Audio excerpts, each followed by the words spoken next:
There are years that do not enter our lives as mere points on a timeline, but as turning points of psychic energy. Not because the universe sends some mystical signal, but because the current of living energy within a person no longer flows in the old direction. 2026 carries that kind of quality. It does not arrive to spark an outward rebellion, but to expose an inner truth. The empath no longer has the energy to keep absorbing what was never truly theirs. In the language of Carl Jung, each human being carries a finite amount of psychological energy, libido, and that energy is always seeking movement. For many years, the empath's energy has flowed outward into regulating other people's emotions, maintaining family harmony, stabilizing systems that were already unstable. On the spiritual level, this is called overgiving. On the psychological level, it is the dispersion of ego energy in order to preserve a sense of safety.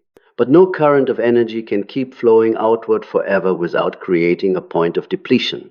And when that depletion occurs, it does not manifest dramatically, but through a very subtle realization.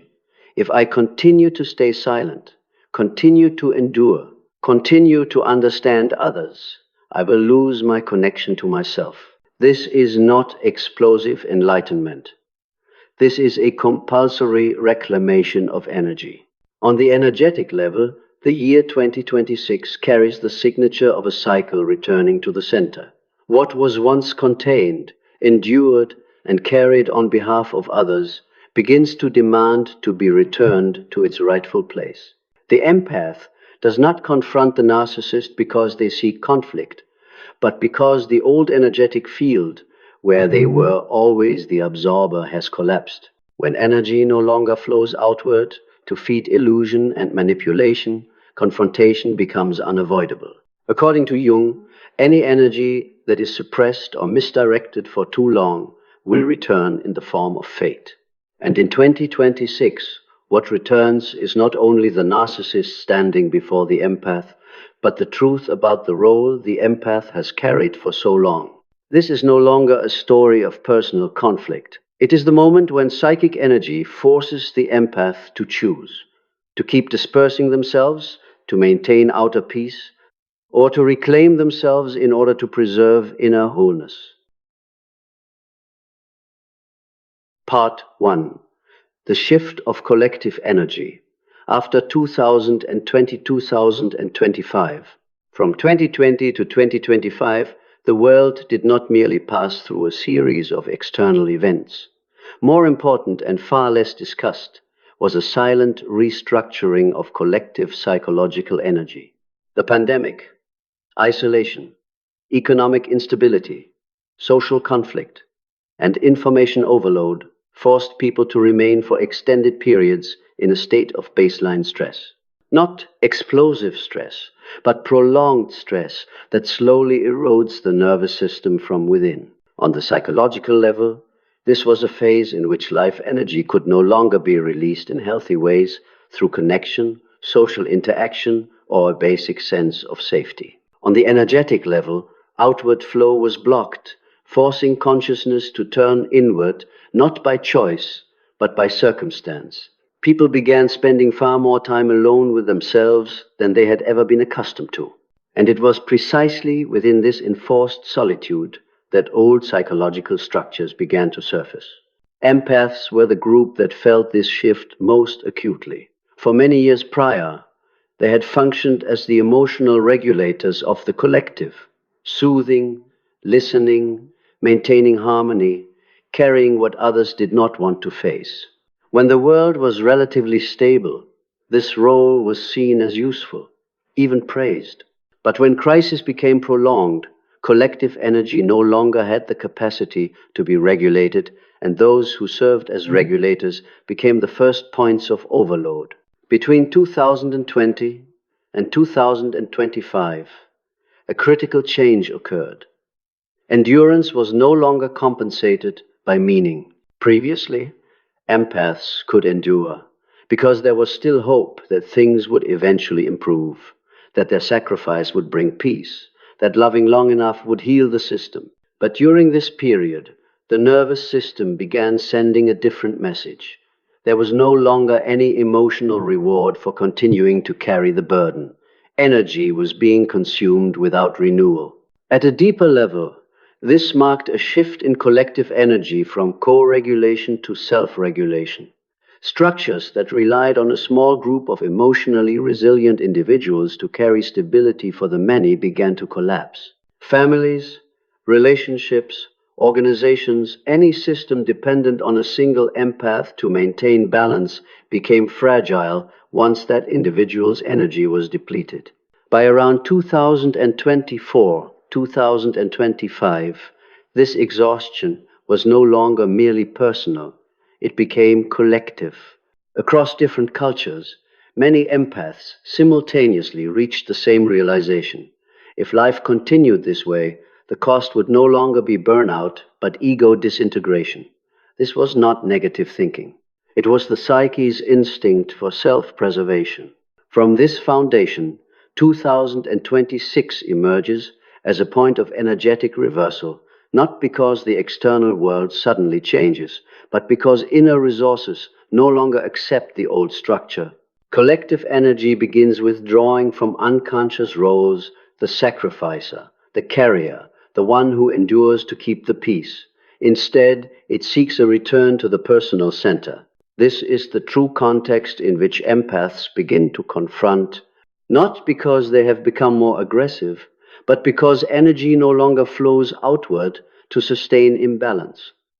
When that flow stops, what was once concealed, especially narcissistic dynamics, is forced into visibility.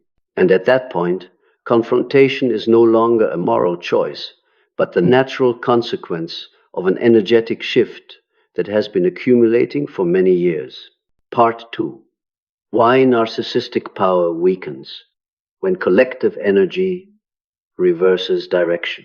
Narcissistic power has never come from inner strength. It comes from the continuous flow of energy that others pour into them: attention, emotional reactions, the need for validation, and most critically, the victim's self-doubt.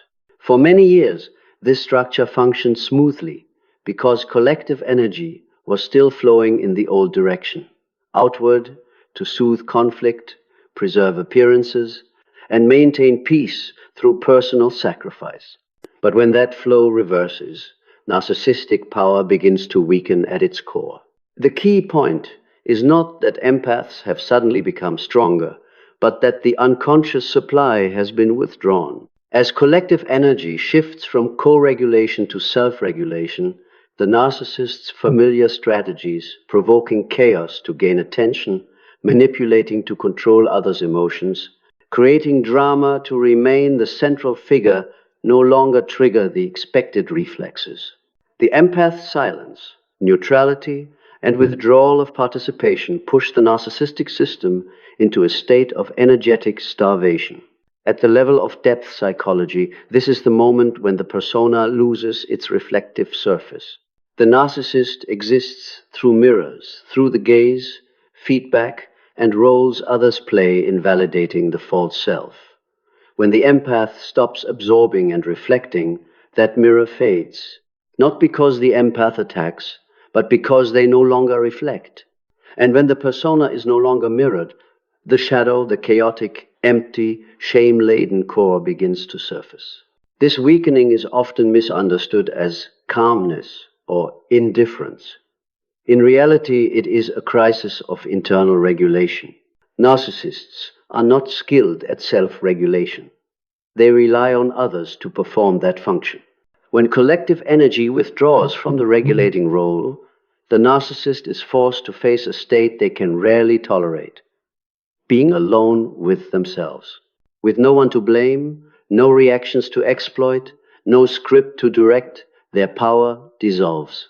On the energetic level, what is occurring is a scarcity of attention. In the previous phase, attention was abundant. Arguments, explanations, pleading, reconciliation, all of it fed the narcissistic structure. When empaths consciously withdraw attention, scarcity emerges. And like any system dependent on external resources, Narcissism weakens when the supply is restricted. No direct confrontation is required, only non-participation. This also explains why narcissistic reactions during transitional periods often become extreme. Sudden rage, exaggerated victimhood, or calculated disappearance. These are not new strategies. They are desperate attempts to reactivate the old energetic flow. But in the context of 2026, when collective energy has already shifted direction, such efforts grow increasingly ineffective. They meet a void rather than a reflex. Most importantly, this weakening is not personal, it is structural. As increasing numbers of empaths simultaneously withdraw from the absorbing role, narcissistic power loses its operating foundation. Not because it is defeated, but because the game no longer has participants. And in depth psychology, no form of power can exist without the unconscious consent of others. From this point onward, confrontation is understood in its true sense, not as loud conflict, but as truth held firmly in silence. When energy no longer flows outward to sustain illusion, illusion collapses on its own. And that is why narcissistic power weakens in 2026, not because of a revolution, but because of a collective withdrawal from the role that once nourished it. Part 3. How empaths experience this shift in the body. Energetic shifts do not begin in thought. They begin in the body. Before an empath has language for what is happening, the body already knows. And it is the body that is the first to refuse the old role. In the early stage, the sensation is not dramatic. There is no clear awakening moment. There is only a vague yet persistent feeling, a new kind of exhaustion. Not the fatigue of doing too much, but the fatigue of having to keep adjusting oneself to accommodate other people's chaos. Actions that once felt natural, listening, enduring, explaining, soothing, begin to create resistance in the body. The heart feels heavy. The chest tightens. Breathing becomes shallow. The nervous system no longer flows along the familiar script. Then a more subtle change appears. Selective emotional numbness. The empath does not become indifferent to everything. They still feel deeply toward nature, toward truth, toward safe relationships. But when facing narcissistic dynamics or familiar manipulative structures, the body no longer reacts as it once did. There is no longer the urge to explain, no reflex to fix, no impulse to rescue. This is not coldness. This is the nervous system disengaging from a harmful loop. At a deeper level, many empaths experience a sensation that is difficult to put into words. Energy withdrawing from the chest and throat. These were once the areas that carried the heaviest load, where emotions were suppressed, words swallowed, harmony maintained. As the shift occurs, pressure in these regions eases. In exchange, weight and awareness move toward the lower abdomen, the pelvis, the feet areas associated with grounding and presence. The body is recentering itself. At the same time, intuition becomes sharper but quieter. The empath no longer overanalyzes the narcissist's behavior. They know at a bodily level when an interaction is unsafe. And instead of arguing with that knowing, the body automatically steps back. This is a crucial difference. Before, empaths often doubted their intuition to preserve harmony. During this shift, they begin to doubt harmony itself if it requires betraying intuition. Another key sign is a change in the experience of guilt. Previously, guilt arose immediately when the empath set a boundary. In this phase, that feeling weakens, replaced by something else, lightness. Not exactly pleasure, but correctness.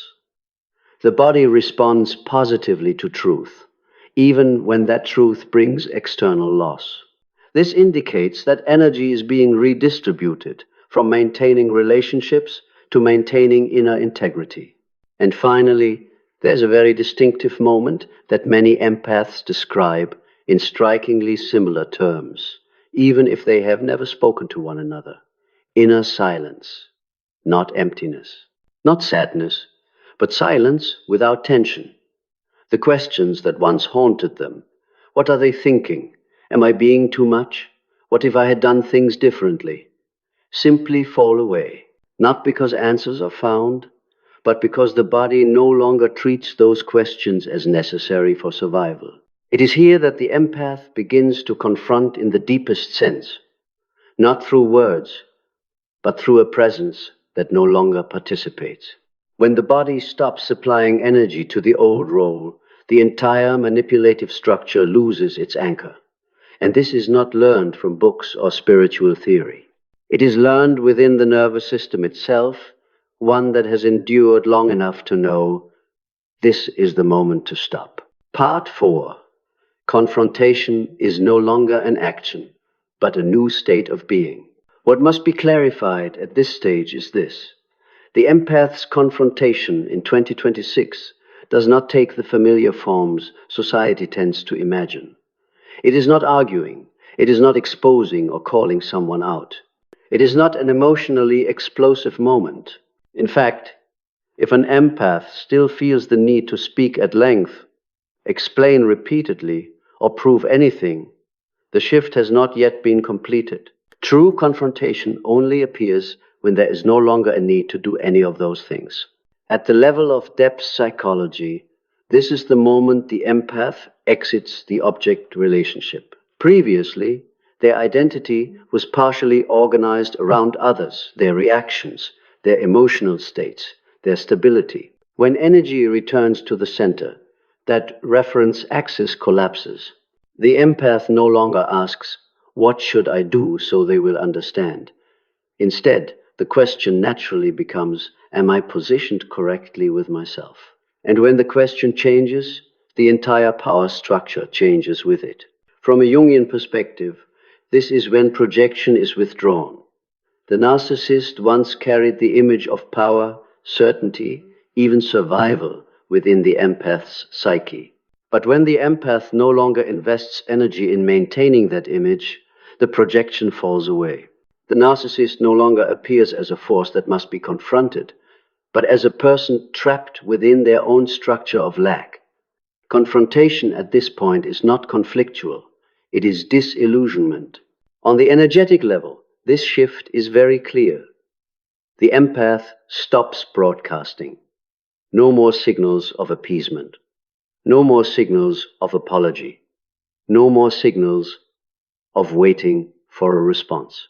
The energy field becomes contained, coherent, and quiet. This quiet is often misinterpreted by the narcissist as coldness, punishment, or manipulation.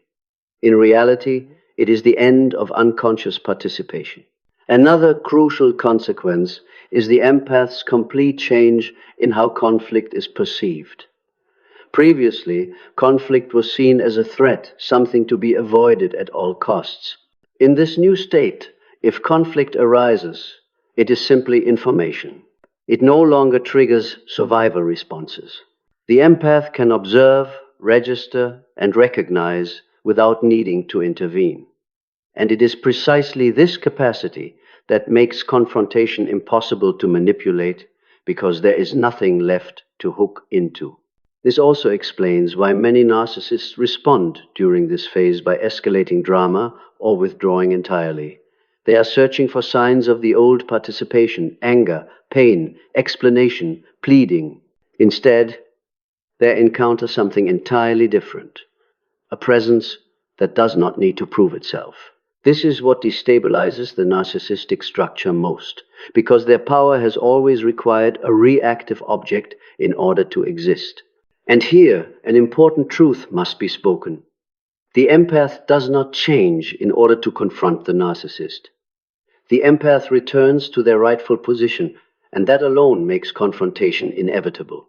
When a person no longer leaves themselves in order to maintain a relationship, they do not need to do anything. The truth stands on its own. Confrontation in 2026, therefore, is not a moral act or a strategic move. It is the natural consequence of a shifted state of being, in which the empath no longer lives on the energy of unconscious self-sacrifice. Part 5. When the narcissist collapses not because you attack, but because you are no longer there. At this stage, a very common misconception needs to be dismantled. The empath does not cause the narcissist to collapse through force, but through a form of structural absence. This is not merely physical absence, but psychological, emotional, and energetic absence. This is precisely what makes 2026 a distinctive turning point. For the first time, a critical mass of empaths simultaneously withdraws from the role of propping up other people's false selves. From the perspective of depth psychology, the narcissist does not exist as a fully autonomous ego. Their structure operates through mirroring emotion, attention, and centrality.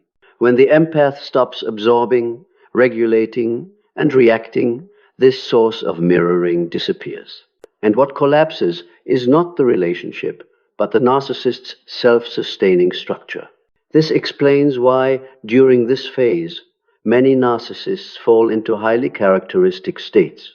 Confusion without a clear cause, escalated attempts at control that are increasingly ineffective, unconscious seeking of conflict, or complete withdrawal, coldness, disappearance, not because they no longer care, but because they no longer have a reference point to regulate their ego. When the empath is no longer positioned as the emotional caretaker, the narcissist is forced to confront the inner void they have avoided their entire life. This is what they fear most, not losing you, but being alone with themselves. At a deeper level, this is the moment when the unconscious contract between the two parties is broken. Previously, the empath held the role of stabilizing the system, soothing, understanding, enduring, explaining, forgiving. The narcissist held the role of provoking, dominating, and testing boundaries. When the empath withdraws from that role, the narcissist no longer has a partner with whom to play theirs, and a role without an audience cannot continue. What matters is this: the empath does not need to prove this, nor do they need to take satisfaction in the collapse. In reality, many empaths at this stage are no longer even interested in the narcissist's reactions. Energy has returned to the center, where the guiding question is no longer, what are they thinking? But in what direction is my life now opening? From an energetic spiritual perspective, this is the completion of a karmic cycle. Not karma as punishment, but karma as the ending of a learning loop. The narcissist has fulfilled their role, exposing core wounds, triggering awakening, forcing the empath to return to themselves.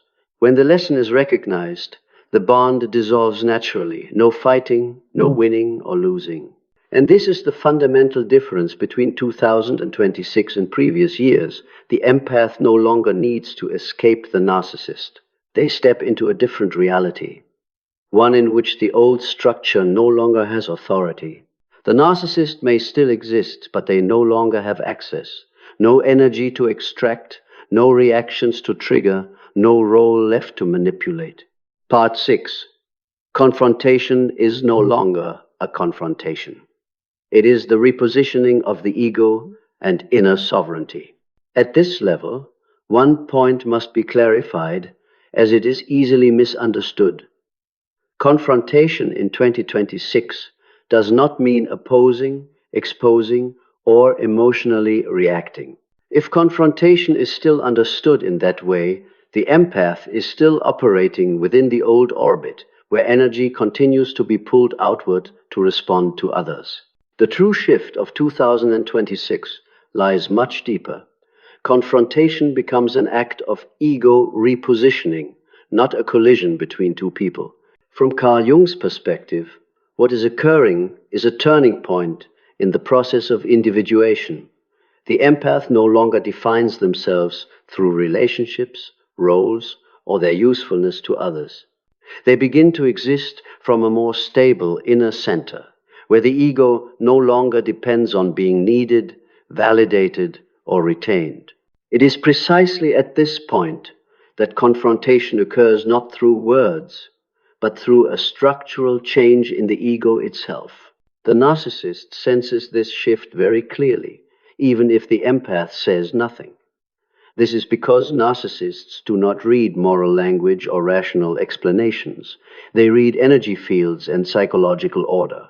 When the empath no longer wavers in the face of silence, no longer collapses in response to withdrawal, no longer intensifies effort when met with coldness, a very clear message is transmitted. Your old role no longer has authority here. This is confrontation at its deepest level, the refusal to participate in the old structure, rather than resistance against it. On a biological psychological level, empaths at this stage have stopped operating from a nervous system conditioned by threat. They no longer react from survival mode, no longer adjust their behavior to preserve emotional safety within the relationship. Instead, they begin making choices from a quieter, clearer inner state. And when a person no longer lives in reaction mode, all forms of manipulation lose their foothold. What matters is this: confrontation in 2026 requires no witnesses, no declarations, no performance of awakening. It unfolds silently yet thoroughly. Like replacing a building's foundation outwardly, little may appear different, but the entire direction of force has shifted. The narcissist may still attempt to approach, to provoke, to pull the empath back into familiar loops, but they encounter something new: psychological impenetrability. At the energetic level, this is the moment the empath reclaims ownership of their life energy. Instead of letting attention, emotion, and intuition flow outward to scan and regulate the environment, the empath holds energy at the center. This creates a very distinctive state: calm, without intensity, without excitement, yet grounded. For the narcissist, this state is deeply unsettling, because it cannot be read, triggered, or controlled. And what cannot be controlled is precisely what they fear most. Most empaths at this stage no longer feel a need to win or to be understood. They may even regard the narcissist with a cool neutrality, not contempt, not pity, but disengagement. This is the sign that individuation has entered a mature phase, when the shadow has been seen, integrated, and is no longer projected outward. Part 7. After confrontation, the new reality empaths step into in 2026. After confrontation has taken place at the structural level of the ego, something very distinctive occurs, something many empaths do not expect. There is no climax, no sense of victory, and no feeling of triumph. Instead, there is a very quiet phase shift, and it is precisely this quietness that most clearly signals that the empath has entered a different psychological reality. In this new reality, the empath no longer lives in a state of other-oriented existence. They no longer measure time by the narcissist's reactions, no longer read between lines, wait for signals, or decode silence. Psychological time begins to function differently. Life no longer revolves around an old relationship, but opens into new spaces, initially empty, perhaps even unfamiliar, but deeply real. At a deeper level, what has changed is the inner reference point. Previously, the empath unconsciously asked, "Will this hurt someone? Am I being too much? How will they react if I set a boundary?" In the new reality, these questions gradually fall away. In their place emerges a simpler yet more powerful orientation. Is this true for me? When the center of questioning shifts, the direction of life shifts with it. Interestingly, the narcissist may still exist somewhere in the empath's life during this phase, through memory, indirect information, or even belated attempts at contact, but they no longer create waves. Not because the empath is trying to not react, but because there is nothing left inside that resonates. The bond has been severed at the deepest level, the level of ego identification.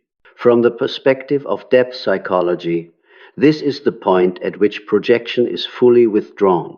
The empath no longer sees the narcissist as a symbol of trauma, a lesson, or a destiny. A clear differentiation takes place. What belongs to the other, what belongs to the self, and what has already ended. As inner boundaries are restored, emotions become cleaner, sadness is sadness, joy is joy but without chaos. Energetically, many empaths describe this phase using strikingly similar words: lighter, wider, quieter, requiring less effort. They no longer need to defend themselves against what no longer has the capacity to penetrate. This creates a very tangible effect. Life energy begins returning to areas that were long neglected: creativity, the body, work, equal relationships, and even healthy solitude.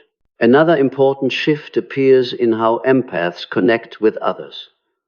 In this new reality, they are no longer drawn to people who need to be saved, understood, or endured. Instead, they are drawn to reciprocity. New relationships no longer carry the charge of dramatic destiny, but rather a sense of normalcy, safety, and mutual exchange.